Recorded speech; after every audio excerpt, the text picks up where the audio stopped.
Hi everyone, welcome to Midnight Storytime. Before watching the video, please give me a like and subscribe. Thank you very much. This is quite an interesting story about layer transmigration. Just when you think you're the real one living inside the novel, you're actually still the fake. You just believe you're real. Before being struck by lightning, I was a quintessential, irredeemable villain. For the sake of the female lead, I didn't even hesitate to use underhanded tactics like drugging her. My childhood friend, Ruby, was no better, an obsessive simp of a female lead, chaotic and utterly uncontrollable. But after a sudden awakening, we two outcasts decided to join forces. We stopped entangling ourselves with the main characters altogether. Instead, we publicly announced our engagement. To our surprise, the protagonists who once loathed us suddenly began to regret everything. They went mad with jealousy, begging us to look their way just one more time. You see, Ruby and I were the typical profligate heirs of wealthy families. She was a high-level simp, chasing after a resilient, stubborn young man like a dragonfly hovering over water, even though he never gave her the time of day. As for me, I was obsessively in love with a cold female CEO. My love was so deranged that I even tried to drug her.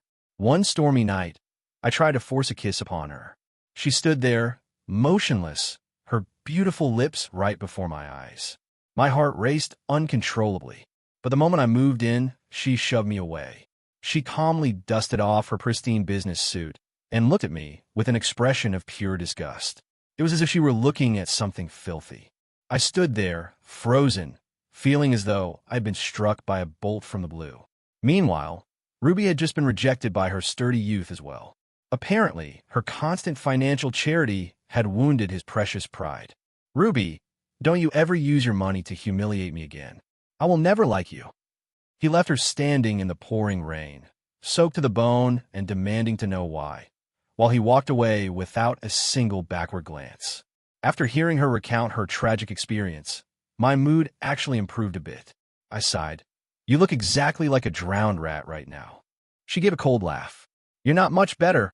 People see you as a mad dog." We looked at each other and let out a long, synchronized sigh. At that exact moment, a massive bolt of lightning tore through the sky and struck us both directly in the head. In the split second before losing consciousness, we didn't forget to blame each other. "What kind of god-awful sin did you commit to get me dragged into this hell with you?" When I finally woke up in the hospital, a flood of memories that didn't belong to me rushed into my mind. It turned out I was living in a novel. I was the villainous supporting male lead who made life miserable for the hero at every turn. And Ruby? She was the uncontrollable female antagonist, driven mad by her love for the same hero. In the original story, she ended up being brutally killed by the female lead for imprisoning the male lead. As for me, my ending was even more tragic.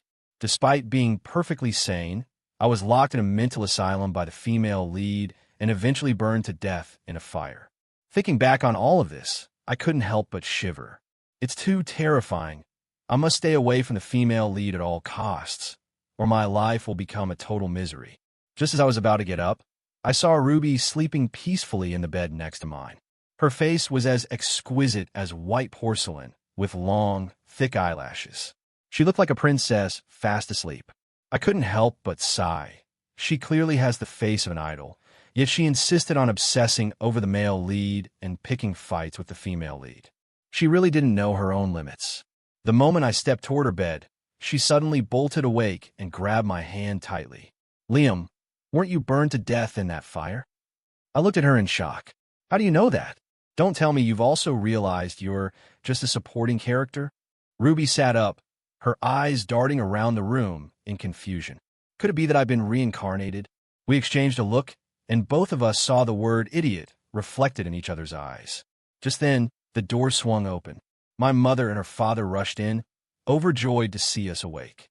Her father exclaimed, "This is wonderful. Mrs. Porter, I told you so."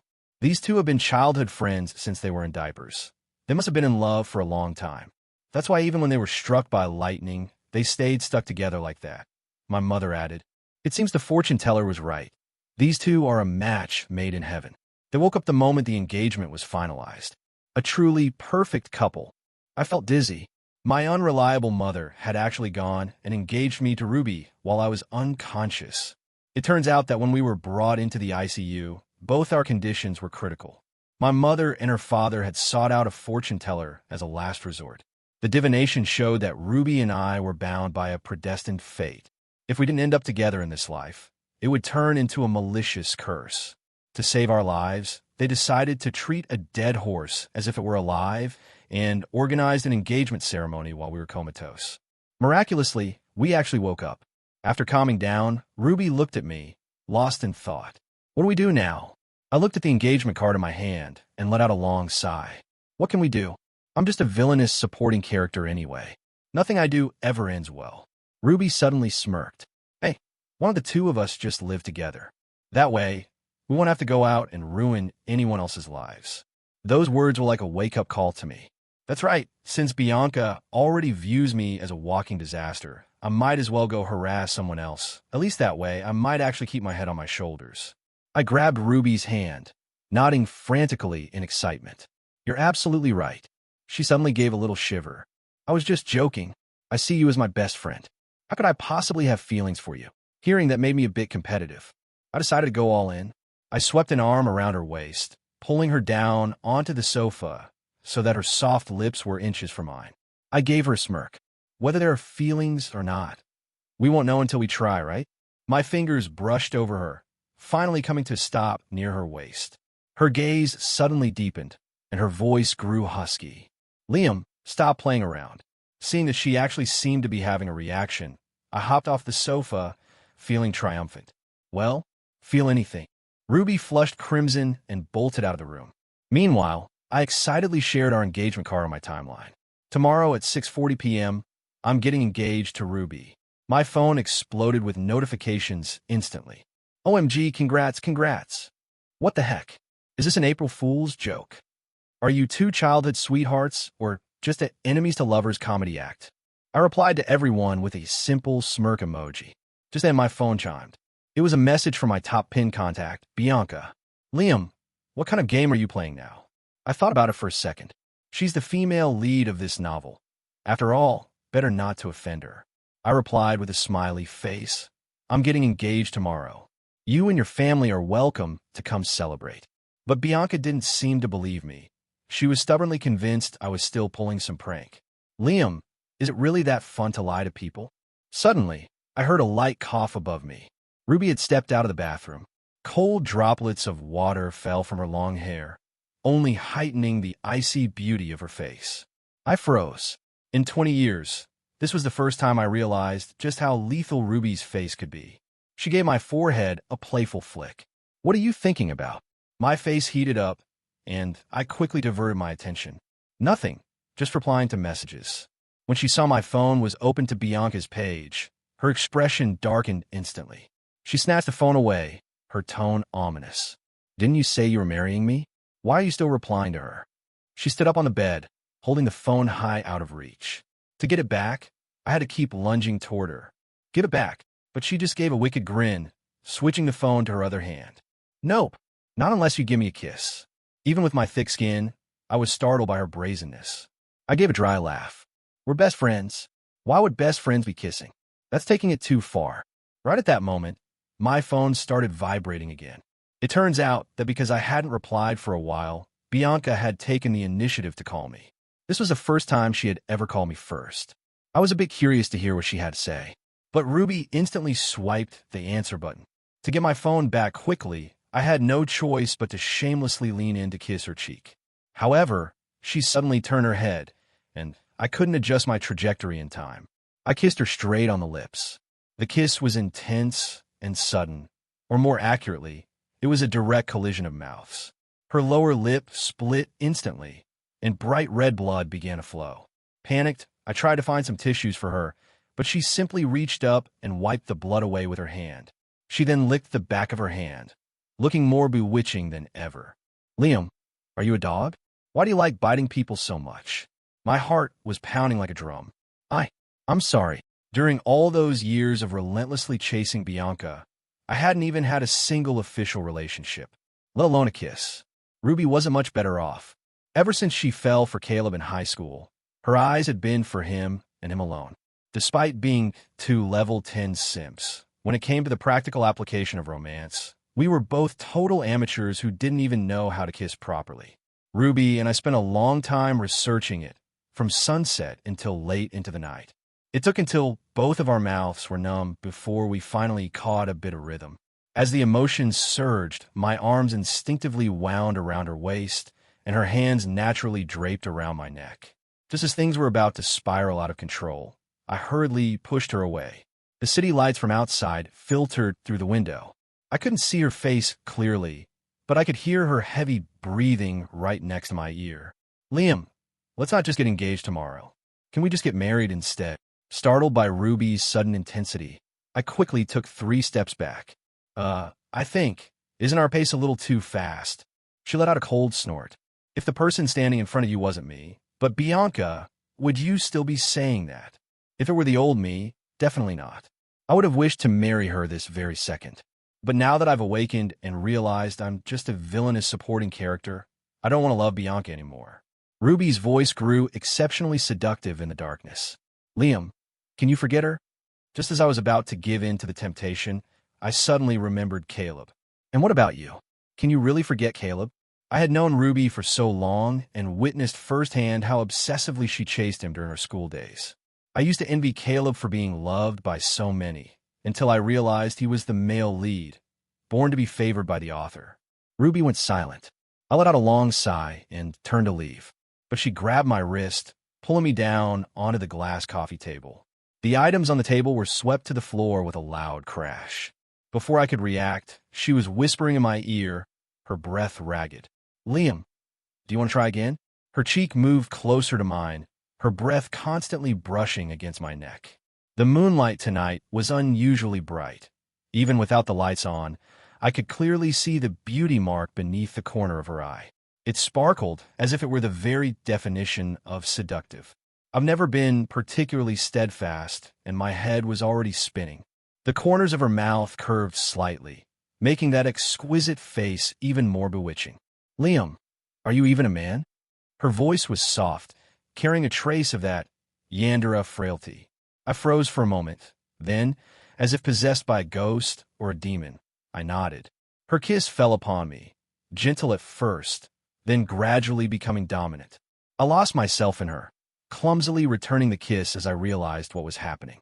My shirt buttons had long since come undone, and her hand slid under my back, slowly tracing on my spine.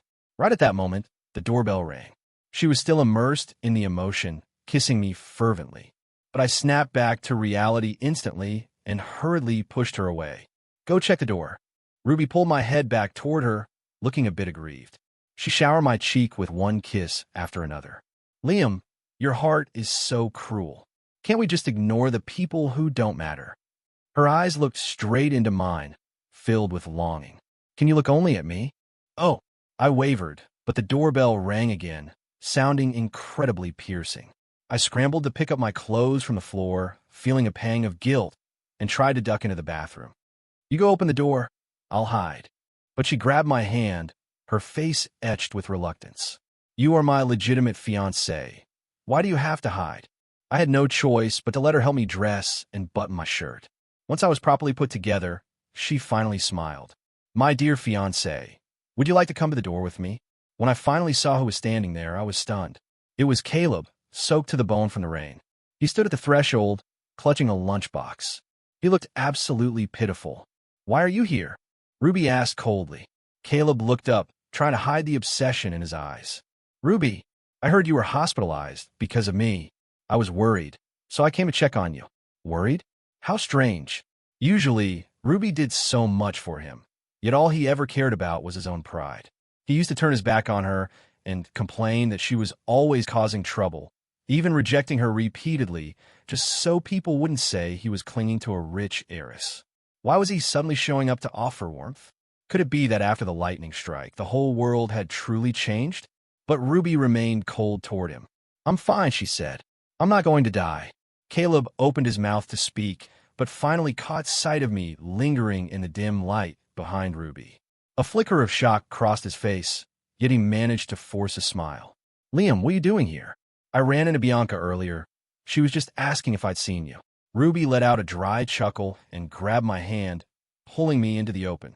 The hallway lights were piercingly bright, vividly highlighting the scratches on my face and the visible marks on her neck. Caleb looked as if he'd been struck. His knuckles turned white as he gripped the lunchbox. With a heavy thud, the porridge spilled across the floor, making a complete mess. Caleb's eyes were filled with pure disbelief. "You two already slept together?" Right at that moment, the elevator doors hissed open. Bianca rushed out, immediately grabbing Ruby by the collar and pinning her against the wall. After catching sight of the marks on Ruby's neck and collarbone, her eyes turned a frantic shade of red, and her voice began to tremble. "Liam, you and her are actually together?" Having known Bianca for so many years, I had always seen her as calm and self-contained. She had never lost her composure like this. Back when I used to pester her relentlessly, she was always as cold as an ice floe. To her, I was nothing more than a thick-skinned stranger. I couldn't wrap my head around why she was suddenly so furious. While I was still standing there confused, she suddenly swung her hand to slap Ruby. But before the blow could land, Ruby caught her wrist. Ruby smirked. "Bianca, what kind of fit are you throwing now?" But Bianca kept a death grip on her collar, the corners of her eyes flushing crimson. How could she? I couldn't stand it any longer.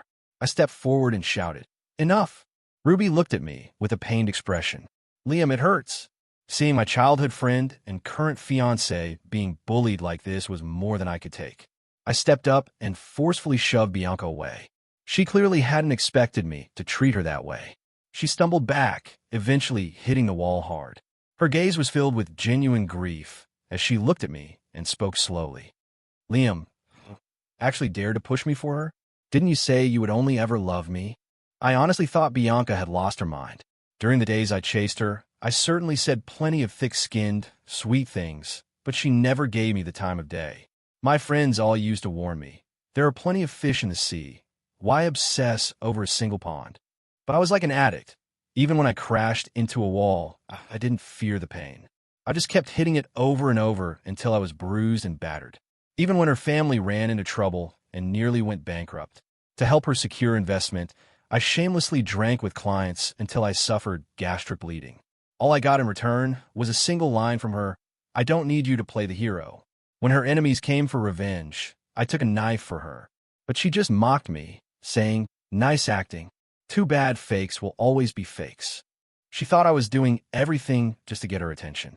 Yet, I persisted. I was overjoyed even if she said just one more sentence to me that day. Even if it was only 7 extra words, I was thrilled beyond belief. Everyone called me a fool. At the time, I didn't think so. I believed that only by enduring countless hardships could one obtain the very best. But now I'm tired. Compared to Bianca, this grass near home, Ruby isn't bad at all. So why should I waste my energy trying to pluck that frostbitten flower? Bianca? I shielded Ruby behind me and looked at Bianca coldly. "Bianca, please show some respect to my fiancé." She froze, looking at me with utter disdain. Based on what? I realized something. In the countless times Bianca and I were together, she was always the one in the superior position. Based on, Ruby suddenly grabbed my hand, finishing my sentence for me. Based on the fact that I am the largest shareholder of your company. That's why I'm worthy. Can someone tell me how my childhood friend suddenly became the major shareholder of my former goddess's company? Bianca seemed heavily shaken. "So, it was you. You were the one behind that investment." Back when Bianca's company was on the verge of bankruptcy, I pulled out all my savings, but it still wasn't enough. Even after exhausting all my resources and drinking myself into a hospital bed, I couldn't fill the hole in her company's finances. When I was near a total breakdown, I had turned to Ruby. At that time, her eyes were filled with such sadness. "Why do you like Bianca so much?" Outside the window, the rain grew heavier, relentlessly drumming against the glass. My eyes reddened as I slowly regained my composure. Feelings are hard to explain. How about I ask you, why do you like Caleb? She deserved an answer, but she remained silent for a long while. I sighed softly. "Forget it. I don't want to hear those cheesy lines from you anyway." But as I was about to leave, I heard her speak slowly. "When you love someone, you long to find common ground." Therefore, I turned back to look at her sitting by the window, Her silhouette looked incredibly lonely. Therefore, I also wanted to know what it feels like to be him. To know Caleb's feelings? Loving a man with that much pride? I didn't know if it was her luck or her misfortune. I patted her shoulder in comfort. Sincerity can move mountains. Sooner or later, Caleb will be moved by you. The corners of her mouth curved slightly, a flash of melancholy in her eyes. It's not him, she whispered. I thought I had misheard her. I was about to ask again, but she cut me off. Don't worry, I'll handle it. I didn't understand what she meant at the time, but the next day, news broke that Bianca's company was finally out of the woods. At that moment, I never suspected that Ruby was the one pulling the strings behind the scenes. Bianca wanted to say more, but her phone rang. An emergency had cropped up at the company, and she was forced to rush back and handle it. Before leaving, she gave me a long, deep look. Liam, don't let a moment of spite lead you into a decision you'll regret for the rest of your life. I was about to snap back when Ruby grabbed my hand. Liam, it hurts. I immediately diverted my attention, cupping her face in my hands. Tell me, where are you hurt? But no matter how closely I inspected that perfectly sculpted face, I couldn't find a single scratch. I wondered if my nearsightedness had gotten worse, but Ruby just giggled and nuzzled against me. She planted a kiss on the corner of my mouth. Never mind. One kiss and the pain is all gone. I suddenly felt like I'd been played, but I couldn't stop my face from heating up. Since when have you two been together? Caleb's voice rang out. The brat nearly made me jump out of my skin. Ruby clung to me tightly. You really are like a ghost that won't move on, aren't you? Her words were blunt and lacked any trace of her former politeness. Caleb lifted his head stubbornly. You rich people. Do you enjoy trashing other people's feelings like this? He looked at me, his eyes filled with resentment. Bianca has liked you for so long. Why would you treat her like this? Do you have any idea? She spent ages planning a confession with me. She even booked an entire island for you, wanting to give you a grand proposal so the two of you could finally be together officially. He then shot a look at Ruby. I told you, I don't care about money. I just wanted a pure relationship with you. But why did you treat me like a circus monkey for your amusement? Caleb stormed off. I expected Ruby to be upset, but instead, she excitedly pulled me back into the bedroom and buried her head in my chest. Liam, let's pick up where we left off, okay? She smiled like a spring breeze. I smiled back. Sure. But the moment she leaned in for a kiss, I shoved her back. Sure, my foot. I scrambled off the bed and stood there with my arms crossed, glaring at her. Start talking. How many things have you been hiding from me? Ruby looked aggrieved. Liam, how could you wrong me like this? Who did I invest in Bianca's company for? Do you really not know? I coughed. Then why didn't you tell me? In my mind, Ruby was rarely the type to do good deeds anonymously. She crawled back into my arms and spoke softly. I wanted to tell you, but back then, you were always busy chasing after Bianca. Wherever she went for business, you followed. I simply couldn't keep up. Her explanation was logical and sincere, making me feel a twinge of guilt. Wasn't it just because I was too immature and clueless back then? Later, before I could even finish my sentence, she cut me off. From now on, wherever Liam goes, I go. I'll be the devoted wife, following her husband. Okay. Her words were heartfelt and sweet. I was just about to agree when I suddenly remembered what that blurred figure had said to me. Do you really think you found true love? Don't be a fool. You're nothing but a tool to her. Do you think she actually loves you? A sharp, stabbing pain suddenly shot through my head. It hurt so much I couldn't even think anymore. The last thing I saw before blacking out was Ruby's frantic face. Liam, what's wrong? When I woke up again, I was back in a hospital bed. My mother was looking at me with pure heartache. Liam, the doctor says you're suffering from extreme stress. If you don't want this, the engagement party can be canceled at any time. I rubbed my forehead, thinking about how strange that figure was, both a stranger and someone intimately familiar. Who on earth was it? Seeing me lost in thought, my mother spoke again. As for Ruby, don't worry about her family. But I shook my head. It's fine. I agreed to it. Marrying Ruby wasn't just about matching social status. It was a move that could boost our business connections. From both an emotional and practical standpoint, this was a very profitable deal. More importantly, I could avoid my fate in the original plot and keep myself from being burned alive. But didn't you love Bianca before? Can you really forget her? I nodded. Mom, I truly don't like Bianca anymore. That ending in my dreams was just too painful. It hurts so much that I never want to go back. Let the engagement party proceed as planned tonight. Later, I was in a private room, putting on the suit Ruby had custom ordered for me. My best friend, standing beside me, couldn't help but stare. Good Lord, man, you've got such a fit build. Why don't you show it off more? He gave my abs a playful smack. You clearly weren't there for a fitting, and time was so tight. How did Ruby manage to get this suit to fit so perfectly? It's like she already had your measurements. Tell the truth. Have you two been seeing each other in secret? I had no choice but to come clean. Actually, it hasn't been long. It only started yesterday. My friend frowned. I don't think it's that simple. This girl has absolutely been stalking you for a long time. Why would you say that? I asked. I had always thought that Ruby and I were just friends who were a bit closer than usual, but my best friend shook his head, even breaking into an impromptu recitation of poetry. Viewed from the front, it's a mountain range. From the side, a peak. Each angle, near, far, high, or low, reveals a different face. He looked at me helplessly. The only reason you don't know the true face of Mount Ruby is because you are currently standing right in the middle of it. He added, this Ruby girl is like a fox, very cunning. The engagement party was about to begin, but Ruby still hadn't arrived. The guests below the stage were buzzing with whispers. I started to get anxious. Ruby was always punctual, especially on a momentous day like today. She couldn't possibly be late.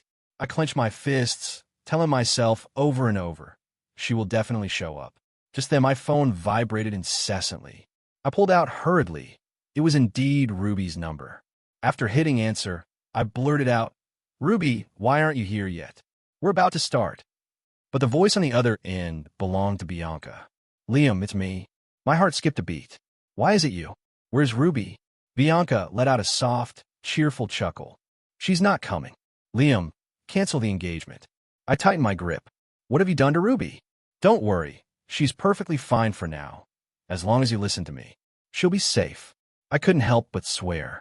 Bianca, you're insane. If you dare lay a finger on Ruby, I'll do exactly the same to you. Bianca's laughter grew louder. Ha ha. Liam, your personality hasn't changed a bit. That means you still love me just as much as before, right? In your dreams. Bianca laughed to herself for a long time before finally giving me an address. If you want to see her, come here. It was a small island located in the Qinghai Sea.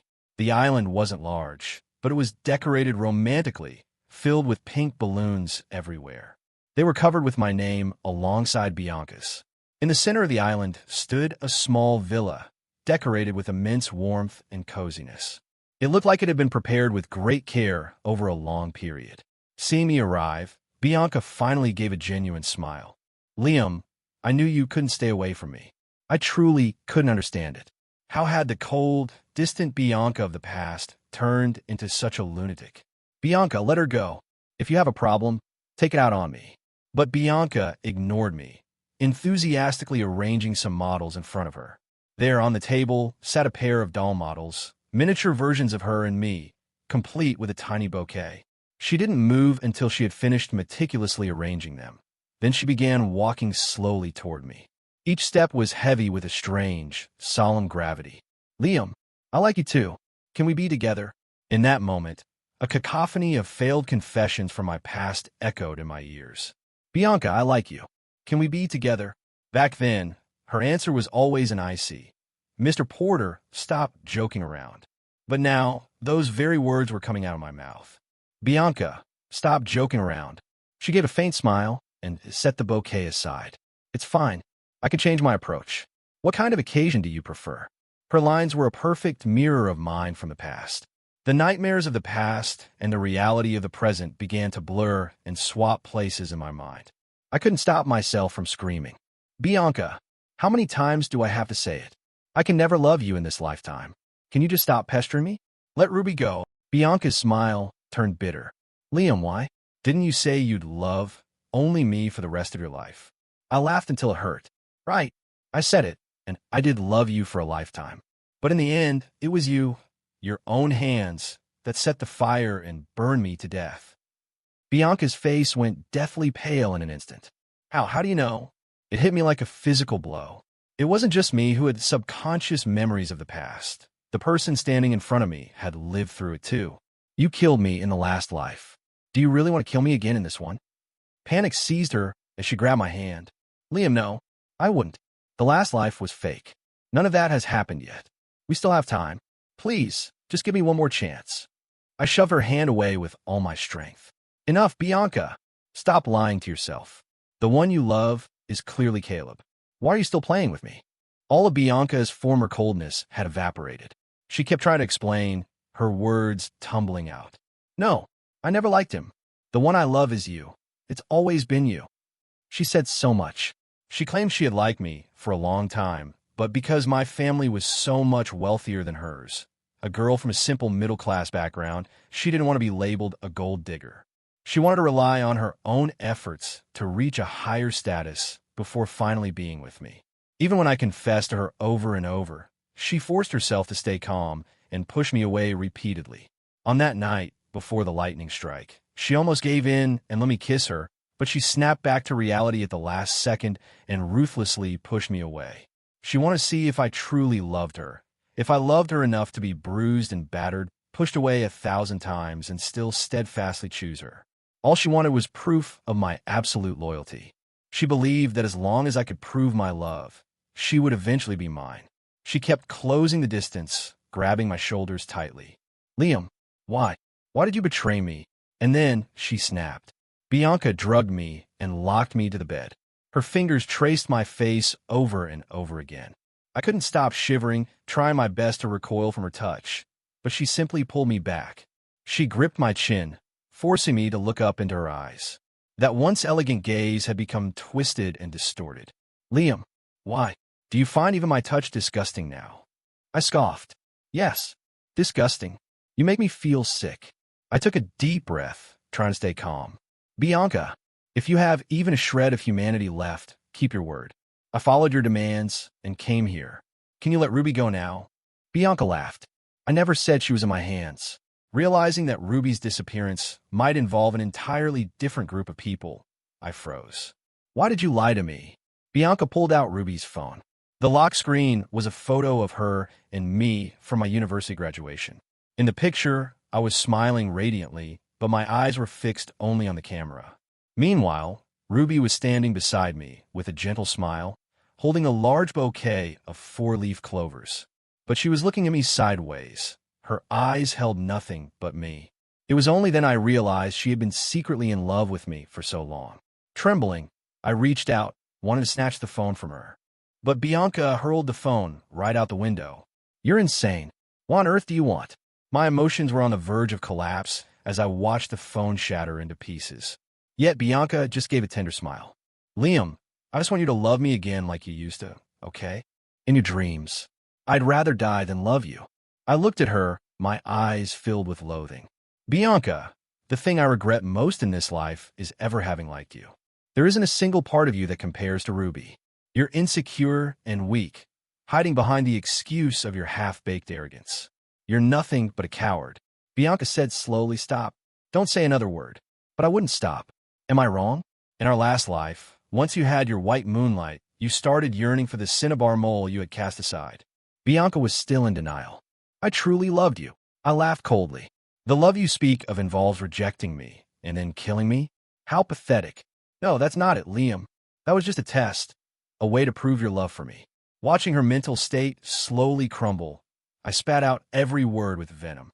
Bianca, you are pitiful. Caleb loved you so much in the last life. Yet in this one, he doesn't love you anymore. No one will ever love you. Right now, you're nothing but a monster. Before I could even finish, Bianca broke, unable to handle the provocation any longer. She lunged forward, her hands tightening around my throat. Her gaze was feral. No, you love me. You are mine. I could barely draw a breath, but she only increased the pressure. By the time I lost consciousness, she was still muttering, Liam, you love me. I seemed to fall into a very long dream. In the dream, the light was surreal, and figures moved in a chaotic blur. In that invisible realm, someone seemed to be trying to pull me out. Liam, wake up! Wake up! When I opened my eyes again, I was back in a hospital room. My mother and my best friend, Ethan, saw me wake up and finally let out a sigh of relief. Liam, you're finally awake. I sat up slowly, feeling as though someone was missing from my side. Where is Ruby? They looked at me with confused expressions. Who is Ruby? Is she a friend of yours? A wave of panic hit me. I couldn't help but clutch the bed sheets tightly. Don't you all remember her? Ethan reached out to feel my forehead, looking suspicious. Are you running a fever and talking nonsense? I recounted everything about Ruby's identity from beginning to end, but they all shook their heads, claiming I was hallucinating. My mother said, "Your neighbor isn't named Ruby. Her name is Serafina. She's quite pretty, but she's still in elementary school. If you want to get engaged to her, you'll have to wait at least a few more years." Ethan added, "You really were traumatized by Bianca's kidnapping. She's a total lunatic. She looked down on you when you were chasing her, but the moment you completely gave up, she was consumed by regret. But don't worry, buddy, she's in custody now. She won't be getting out for 7 or 8 years. What about Caleb?" "What? You're asking about Caleb?" "Yeah, there's a guy by that name. Lonely type, very obsessed with his pride. But why are you looking for him?" When I met Caleb again, he looked much more weathered. Without Ruby's secret help, he had to struggle through the real world on his own and had just started working at a small company. However, due to his solitary and prickly nature, he had offended quite a few people. "What do you want with me?" His eyes were full of wariness. He seemed incredibly impatient with me, yet forced to deal with the situation. "Liam, we may have been high school classmates, but we never associated with each other. Why would someone from a wealthy family like yours come looking for an ordinary person like me? Is this some kind of attempt to flaunt your superiority? Do you always have to be so cynical?" I looked at him, my tone calm. "I have never flaunted anything in front of you. It's you who has always viewed everyone as an imaginary enemy. You even threw away an incredibly precious relationship." He frowned. "Young master, what kind of nonsense are you talking about? I don't understand." I quickly tapped my forehead. Now is not the time to be mourning the lost feelings of a Ruby who seemingly didn't exist. I took a deep breath and cut straight to the chase. "Do you remember Ruby?" He looked even more suspicious. "Ruby who?" I couldn't help but clench my fists. "The Ruby who chased you for years. The one whose kindness you refused to accept because of your precious pride. Do you seriously not remember her?" Caleb laughed, his eyes full of mockery. "Liam, are you sick? Did you come find me just to waste my time with this nonsense?" He grabbed his backpack and hurried off. "I don't have time to play games with you. Look out for yourself." Not long after Caleb left, I heard he had quit his job again. The reason was that he couldn't handle his co-workers gossiping about him. He had always thought himself brilliant and looked down on ordinary people, yet he refused any help from those above him. He used to accept Ruby's help while simultaneously criticizing her for it. He lived such an exhausting, forced life. He was never happy anywhere. To find any trace of Ruby, I had to set foot once more on the island Bianca had prepared for me. The decorations had been torn down, but the villa remained exactly as it was in my memory.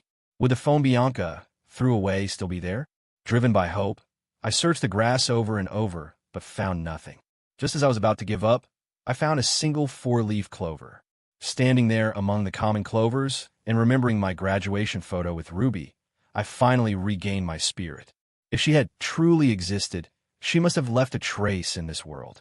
No matter the cost, I was determined to find her. Holding on to this conviction, I searched from dawn until dusk. Even when my hands were scraped and raw, I didn't dare slacken. Just as despair was setting in, I finally found the phone with the shattered screen in a thicket. It was undeniably Ruby's phone. Overwhelmed with excitement, I tried to turn it on, but it was broken and wouldn't start. I had no choice but to take it to a repair shop. The technician frowned as he looked at the device. I said impatiently, "Just name your price. As long as you can fix it, money is no object." The man looked at me like I was an idiot. "Your phone isn't even broken. It just needs a charge and a screen replacement." I finally let out a sigh of relief. When the repaired phone was back in my hands, I turned it on and finally saw that familiar image, the graduation photo of Ruby and me. At that moment, I couldn't stop the tears from falling. She really had existed in this world. She wasn't just a hallucination. From then on, I began my search for her. But where was she now? I fell into another dream. This time, I dreamed of myself, the me standing in the mirror. If Ruby was just using you, would you still love her? What do you mean by that? The version of me in the mirror gave a cold laugh. You were nothing more than a tool for her to escape this world. Now that she has accumulated enough points, why would she ever come back? It turns out Ruby's true identity was a tasker, mission accomplisher. In the previous life, she chose to target Caleb, but her mission failed, and she died in a car accident. After being reborn, she changed her objective and chose to target me, her childhood friend. But back then, I only had eyes for Bianca. To succeed in her mission, Ruby asked the system to trigger my memories of the past life. That's why I stopped loving Bianca and, fearing for my own life, began to actively pursue Ruby instead. Through our increasing intimacy, she constantly searched for an opening. As long as I agreed to the engagement, her mission would be a success. Once completed, she wouldn't just receive a massive cash reward. She could choose to return to the real world and continue her life as a wealthy socialite. The me in the mirror mocked me. I warned you, don't fall for her. She only saw you as a tool. I didn't think you'd be this stupid. Not only did you love her, but you were even willing to get engaged to her. I couldn't believe it. Could all those days I spent with Ruby, the tiny details, the gestures, could they all have been fake? What else could they be? Truth becomes fiction when the fiction's true. Real becomes unreal when the unreal's real. How do you know the world you're living in right now isn't fake? I bolted upright from the dream, finding that the night was already deep. What was real? What was a lie? In that moment, I truly couldn't tell the difference. Just as I lay back down to try and get some sleep, I suddenly felt someone beside me. Terrified, I let out a yell, grabbing their hair and striking out at them. Who is it? Get out! The person cried out in pain. Hubby? Hubby, it's me. I froze and hurriedly switched on a desk lamp. I found a familiar, beautiful face before me, looking at me with a pained, wounded expression. Hubby, did you have a nightmare? I pulled her tightly into my arms, hiding the sense of loss in my eyes. Silly girl, didn't you go back to the real world? Why did you come back? Ruby was stunned. How did you know? I did go to another world for a while, but that world was just another novel. It turns out that after Ruby's mission was successful, she really did have the chance to return to her original world.